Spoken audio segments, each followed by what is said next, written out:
नमस्कार, news nation आप देख रहे हैं। आपके साथ मैं हूं विद्यानाथ झा। कोरोना की तीसरी लहर का खौफ बना हुआ है, तो वहीं थर्ड वेव में बच्चों के संक्रमण को लेकर करोड़ों माता पिता को तीसरी लहर का डर सता रहा है। लेकिन आज हम जो रिपोर्ट लेकर आए हैं आपके सामने, वो बच्चों को लेकर हर मां बाप की टेंशन को कम कर देगी, क्योंकि काफी बच्चों को कोरोना हुआ और पता भी नहीं चला। इसका खुलासा दिल्ली और पटना एम्स में बच्चों की वैक्सीन के क्लिनिकल ट्रायल के दौरान हुआ है।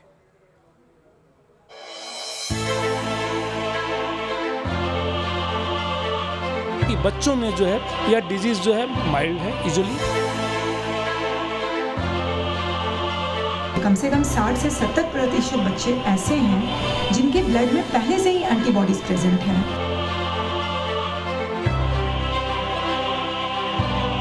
तीसरी लहर में जो आशंका है, जो डर था कि बच्चे असर होंगे, बच्चे भर्ती होंगे, वही हालत होगी, ऑक्सीजन नहीं मिले, ऐसा नहीं लगता। मेडिकल एक्सपर्ट्स को सुना आपने। देश में अगर कोरोना की तीसरी लहर आएगी तो बच्चों का कुछ नहीं बिगाड़ पाएगी। हंसते खेलते कोरोना को हराएंगे बच्चे, ये दावा यूं ही नहीं किया जा रहा। दरअसल कोरोना की दूसरी लहर में 6 साल से छोटे बच्चों को संक्रमण तो हुआ, पर वो बीमार नहीं पड़े। दिल्ली एम्स और पटना एम्स में 2 से 6 साल तक के बच्चों पर कोवैक्सीन के ट्रायल से पहले हुई स्क्रीनिंग में ये बड़ा खुलासा हुआ। दिल्ली एम्स में ट्रायल के लिए जितने भी बच्चे पहुंचे, उनमें से 55% में एंटीबॉडी पाई गई। एंटीबॉडी कोरोना संक्रमित होने के बाद बनती है। इसी तरह पटना एम्स में 60% से ज्यादा बच्चों में एंटीबॉडी पाई गई। किसी के शरीर में एंटीबॉडी बनी है तो इसका सीधा सा मतलब है कि वो हाल ही में वायरस से इन्फेक्ट हुआ था। लेकिन खास बात यह है कि इन बच्चों की कोरोना की कोई मेडिकल हिस्ट्री नहीं है। परिवार में भी कोरोना इन्फेक्शन की हिस्ट्री नहीं है, क्योंकि वैक्सीन का ट्रायल करने के पहले बच्चे और पेरेंट्स की मेडिकल हिस्ट्री खंगाली जाती है। यानी इन बच्चों को कोरोना कब हुआ और कब ठीक हो गया, पता ही नहीं चला। इनके परिवार को भी इसकी जानकारी नहीं हुई। लेकिन अब इसका खुलासा वैक्सीन ट्रायल की स्क्रीनिंग के दौरान हुआ। बच्चों में कई बार सिम्टम बहुत कम होते हैं। एक दिन में खांसी बुखार आएगा, 2 दिन का आएगा, माइल्ड होगा, चला जाएगा। लेकिन बच्चों में वो इन्फेक्शन, क्लिनिकल और सब क्लिनिकल इन्फेक्शन से उनकी एंटीबॉडीज़ पैदा होंगी। तो एंटीबॉडीज़ ये बता रहे हैं कि हमारे 50% बच्चों को तो कोविड ने असर किया है, लेकिन उनमें इतनी शक्ति थी, ताकत थी, उनमें इतना इम्यून सिस्टम अच्छा था कि उनका असर नहीं हुआ, बहुत ज़्यादा बीमार नहीं हुए। कम से कम 60 से 70% बच्चे ऐसे हैं जिनके ब्लड में पहले से ही एंटीबॉडीज प्रेजेंट हैं, जबकि हिस्ट्री लेने पर उन बच्चों के का किसी भी कोरोना संक्रमित व्यक्ति के साथ कोई संपर्क नहीं था, ना घर में कोई कोरोना पॉजिटिव हुआ था। तो ये एक अच्छी खबर है और हम डॉक्टर्स के लिए भी ये कॉन्फिडेंस दिला रहा है, आम जनता के लिए भी, कि चूँकि ज़्यादातर बच्चे बिना किसी लक्षण के ही पहले से एंटीबॉडी शो कर रहे हैं, तो फिर हो सकता है जो तीसरी लहर की आशंका जताई जा रही है उसमें बच्चे उतने इन्फेक्ट ना हो जितना हम सोच रहे हैं, या फिर इतने सारे बच्चों को वैक्सीनेशन की ज़रूरत ही नहीं होगी। वैक्सीन के ट्रायल से पहले स्क्रीनिंग में सामने आई ये गुड न्यूज वैज्ञानिकों को नई उम्मीद दे रही है। तमाम सीरो सर्वे की रिपोर्ट्स भी यही कहती है कि बड़ों की तरह बच्चे भी संक्रमित हुए। ऐसे में अगर बच्चों में एंटीबॉडी इसी तरह बनती रही तो तीसरी लहर इनके लिए खतरनाक नहीं होगी। और ये खुशखबरी करोड़ों पेरेंट्स के लिए संजीवनी साबित होगी, जिनके जहन में कोरोना की तीसरी लहर में अपने बच्चों के संक्रमित होने का डर सता रहा है। आइए अब आपको दिल्ली और पटना जैसे शहरों में सरकारी आंकड़ों में दर्ज संक्रमितों और सीरो सर्वे में बच्चों में मिली एंटीबॉडी के आंकड़े दिखाते हैं। दिल्ली में प्रति 1 लाख पर 7,239 लोग संक्रमित हुए, जबकि प्रति 1 लाख में 55,000 बच्चों में एंटीबॉडी पाई गई। वहीं पटना में प्रति 1 लाख पर 602 लोग संक्रमित हुए, जबकि प्रति 1 लाख में 60,000 बच्चों में एंटीबॉडी पाई गई। ये वो बच्चे हैं जिन्हें कोरोना तो हुआ पर इसका पता नहीं चला, यानी इनके शरीर की इम्यूनिटी ने कोरोना वायरस के संक्रमण को मात दे दी। ऐसे में मेडिकल एक्सपर्ट्स का दावा है कि अगर तीसरी लहर आती भी है तो ये नहीं कह सकते कि बच्चे बीमार पड़ेंगे, वो सुरक्षित ही रहेंगे। तो तीसरी लहर में जो आशंका है, जो डर था कि बच्चे असर होंगे, बच्चे भर्ती होंगे, वही हालत होगी, ऑक्सीजन नहीं मिले, ऐसा नहीं लगता। लॉन्ग टर्म डाटा से नहीं लगता और शॉर्ट टर्म डाटा से भी हमें नहीं लगता। और ये एंटीबॉडीज होना ये अच्छी बात है। अब यहाँ सवाल ये उठता है कि आखिर बच्चों को कोरोना हुआ और पता क्यों नहीं चला? तो इसका जवाब आपको आगे दिखाएंगे, लेकिन उससे पहले दिल्ली और पटना एम्स के जुटाए आंकड़ों से जो 2 तथ्य सामने आ रहे हैं उन पर नजर डाल लेते हैं। पहला, एम्स के आंकड़ों और हालिया सीरो सर्वे के आधार पर वैज्ञानिक इस नतीजे पर पहुंचे हैं कि दूसरी लहर के दौरान शहरों में आधे से ज्यादा बच्चे संक्रमित हुए। दूसरा, इतनी ज्यादा संख्या में संक्रमित होने के बावजूद छोटे बच्चे बीमार नहीं पड़े। इसलिए संभव है कि उन्हें वैक्सीन लगाने की भी जरूरत नहीं पड़े, क्योंकि बच्चों में कोरोना के लक्षण नहीं दिख रहे और वैक्सीन गंभीर बीमार होने से बचाती है। इसीलिए मौजूदा हालात को देखकर लगता है कि बच्चों को वैक्सीन की जरूरत नहीं पड़ेगी। हालांकि वैक्सीन पर ट्रायल भविष्य के लिए जरूरी है। अभी जो है ऐसी जरूरत नहीं महसूस होती कि बच्चों में वैक्सीन देने का कोई एडिशनल बेनिफिट है। हम पेरेंट्स डरे हुए हैं, बच्चे भी डरे हुए हैं, थर्ड वेव आएगा, बच्चों को ही ज़्यादा होगा, ये सुन के जिसका कोई साइंटिफिक बेसिस नहीं है। सारे एपिडेमियोलॉजिस्ट ने कहा है, पब्लिक हेल्थ के लोगों ने कहा है, कई पब्लिकेशंस आ गए हैं, सारे सीरो सर्वे बताते हैं, चाहे ICMR ने किया हुआ हो, हम लोगों ने पब्लिकेशंस किया हुआ है, वो ये बताता है कि बच्चों में जो है यह डिजीज़ जो है माइल्ड है, यूजुअली पता नहीं चलता। इसलिए एक परसेप्शन लोगों में है कि शायद हमारे बच्चे भी इन्फेक्ट नहीं हुए हैं, जबकि फैक्ट ये है कि बच्चे भी उतने ही इन्फेक्ट हुए हैं जितने एडल्ट हुए हैं। हाँ, बच्चों में चूँकि सीवियर डिजीज़ होती नहीं है, ज़्यादातर सिर्फ माइल्ड होती है, इसलिए हमें पता नहीं चलता कि बच्चों को हो चुका है। तीसरी लहर के खतरे के बीच मुंबई से भी ऐसी ही चौंकाने वाली जानकारी सामने आई। माया नगरी में करीब 50% बच्चों में एंटीबॉडी मिली। ये खुलासा BMC के चौथे सीरो सर्वे की रिपोर्ट में हुआ। Team news nation. 50% बच्चों में एंटीबॉडी मिली। पॉजिटिविटी रेट 51.18% पाई गई। तो देखा आपने, बच्चों को कोरोना हुआ लेकिन पता भी नहीं चला। ये एक पॉजिटिव संकेत है, क्योंकि एक तो बच्चों में मामूली लक्षण देखे गए और दूसरा कि उनमें एंटीबॉडी भी बन गए। मतलब आगे भी उनके लिए खतरा बेहद कम है। मुंबई में किस एज ग्रुप के कितने बच्चों में एंटीबॉडी पाई गई, अब वो भी ग्राफिक्स के जरिए देख लेते हैं। सबसे ज्यादा 10 से 14 साल एज ग्रुप के 53.43% बच्चे संक्रमित हुए। 1 से 4 साल उम्र के 51.04% बच्चों में एंटीबॉडीज पाई गई। 5 से 9 साल के बच्चों में यह आंकड़ा 47.33% था। 15 से 18 साल के बच्चों में 51.39% मिला। वहीं 1 से 18 साल के बीच बच्चों में 51.18% सीरो पॉजिटिविटी मिली। एक्सपर्ट्स की माने तो ये एक राहत वाली बात भी है। एंटीबॉडी बन जाने के कारण तीसरी लहर के दौरान इन बच्चों में कोरोना संक्रमण का खतरा कम हो चुका है। कि जो थर्ड वेव का बात चल रहा है और उन पे बताया जा रहा है कि ज़्यादा से ज़्यादा बच्चे लोग इफेक्ट होंगे, लेकिन अगर 50% बच्चे को एंटीबॉडीज डेवलप हो गया तो मुझे लगता है ये खुशी की बात है। यानी मुंबई में हमारे जो बच्चे हैं, ये रिपोर्ट के बाद ऐसा लगता है कि कहीं ना कहीं सेफ है।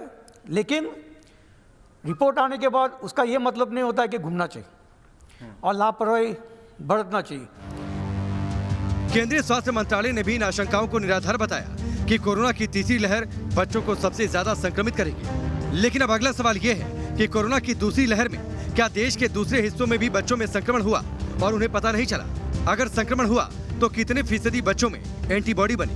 तो आइए इसका भी जवाब जान लेते हैं। दूसरी लहर के दौरान WHO के सहयोग से एम्स दिल्ली, गोरखपुर, अगरतला, भुवनेश्वर और पुडुचेरी में सीरो सर्वे हुए तो करीब 53% बच्चों में एंटीबॉडी मिली और ये एंटीबॉडी सबसे ज्यादा 10 से 17 साल के बच्चों में पाई गई, यानी कि वो संक्रमित हो चुके थे। 1 से 4 साल एज ग्रुप के 42.4% बच्चे संक्रमित हुए। 5 से 9 साल के 43.8% बच्चों में एंटीबॉडी मिली। 10 से 17 साल की उम्र के 60.3% बच्चों में एंटीबॉडी मिली। देश के अलग अलग राज्यों में बच्चों में कोरोना संक्रमण के जो आंकड़े उपलब्ध हैं, वहां बच्चों में कोरोना संक्रमण का हाल देख लीजिए। मीडिया रिपोर्ट के मुताबिक कर्नाटक में मार्च से मई के बीच 1,40,000 बच्चे कोरोना से संक्रमित हुए। तेलंगाना में दूसरी लहर में 37,000 बच्चे संक्रमित हुए। मध्य प्रदेश में 54,000 बच्चे कोरोना की चपेट में आ गए। असम में 18 साल की उम्र के 34,606 बच्चे वायरस से संक्रमित थे। अब तक के सीरो सर्वे भी बताते हैं कि देश भर में बच्चों में संक्रमण की दर 50% से ज्यादा रही है। लेकिन बच्चों के माता पिता इससे अनजान रहे, क्योंकि बच्चों में बड़ों की तरह कोरोना के गंभीर लक्षण नहीं दिखे। यहाँ सवाल ये भी उठता है कि आखिर बच्चों को कोरोना हुआ और पता क्यों नहीं चला? क्या वो एसिम्प्टोमेटिक थे या उनमें कोरोना के कोई लक्षण नहीं दिखे थे? तो इस पर कोरोना की शुरुआत से ही मेडिकल एक्सपर्ट्स बताते आ रहे हैं कि बच्चों की इम्यूनिटी बड़ों से बेहतर होती है। कुछ एक्सपर्ट्स ये भी कहते हैं कि चूंकि बच्चों में 5 साल की उम्र तक बहुत सारी इम्यूनाइजेशन वैक्सीन लगाई जाती है, जिनमें फ्लू की वैक्सीन भी शामिल होती है, तो हो सकता है कि इन वैक्सीन के असर के कारण बच्चों पर कोरोना वायरस का असर कम हुआ हो। केंद्रीय स्वास्थ्य मंत्रालय की ओर से भी जोर देकर कहा गया है कि बच्चों में कोरोना वायरस के मामले ज्यादातर एसिम्प्टोमेटिक होते हैं। उन्हें अस्पताल में भर्ती होने की जरूरत नहीं पड़ती है। बहुत कम बच्चों को ही हॉस्पिटल में एडमिट होने की जरूरत पड़ती है और अगर ऐसी नौबत आई तो अस्पतालों में उनके लिए पर्याप्त इंतजाम किए गए हैं। और अगर बीमारी बच्चों में होती है कोविड तो सीरियस शेप नहीं लेते, हॉस्पिटलाइजेशन करने की ज़रूरत बहुत कम पड़ती है। लेकिन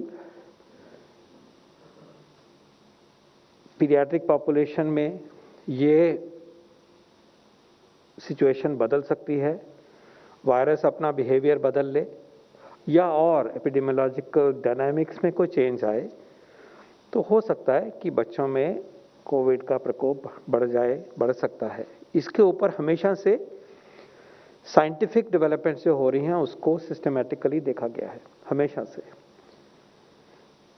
और जैसे डेटा हमारे पास अवेलेबल है उसमें ये क्लियर इमर्ज होता है कि अगर हम देखें कि एडमिशन मेन कोविड बड़ी फैसिलिटीज़ में जहां बच्चे भी दाखिल हो रहे हैं, बहुत छोटी परसेंट में एडमिशन की ज़रूरत पड़ी है। कभी ऐसा नहीं हुआ कि हमारे पीडियाट्रिक केयर का जो इंफ्रास्ट्रक्चर है उसके ऊपर कोई बोझ, एक्स्ट्रा बोझ, अनयूजुअल बोझ ऐसा हुआ हो।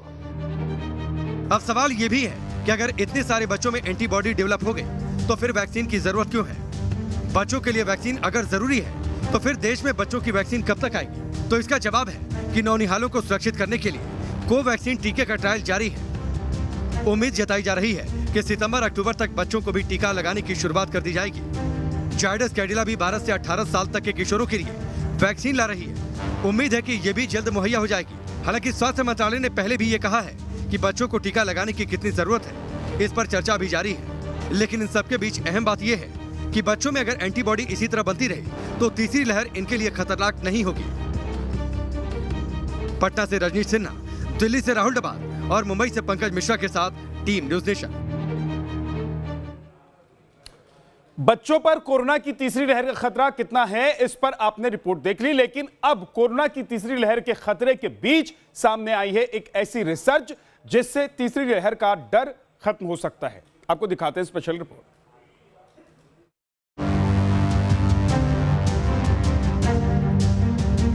कोरोना की तीसरी लहर को लेकर आई अच्छी खबर।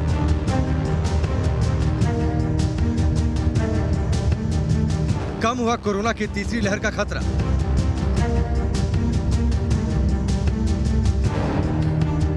दूसरी लहर से कमजोर रह सकती है तीसरी लहर। देश ने कुछ दिन पहले ही कोरोना की दूसरी लहर पर जीत हासिल की है और अभी लोग दूसरी लहर के झटके से उभरे भी नहीं थे कि जानलेवा वायरस की थर्ड वेव का खतरा मंडराने लगा है। इस खतरे की सबसे बड़ी वजह है कोरोना का नया वेरिएंट जिसका नाम है डेल्टा प्लस। डॉक्टरों और वैज्ञानिकों के मुताबिक भारत में सितंबर और अक्टूबर के महीने में कोरोना की तीसरी लहर दस्तक दे सकती है और ये करीब 98 दिनों तक रह सकती है। लेकिन आईआईटी कानपुर के वैज्ञानिक मनिंदर अग्रवाल की रिपोर्ट राहत देने वाली है। मनिंदर अग्रवाल के दावे के मुताबिक कोरोना की तीसरी लहर आएगी जरूर, लेकिन पहली दो लहरों की तरह घातक नहीं होगी। इस दावे का आधार गणितीय मॉडल बताया गया है और इसमें कहा गया है कि 15 जुलाई तक मोबिलिटी पर सभी तरह के प्रतिबंध हटा लिए तो 3 परिदृश्य बन सकते हैं।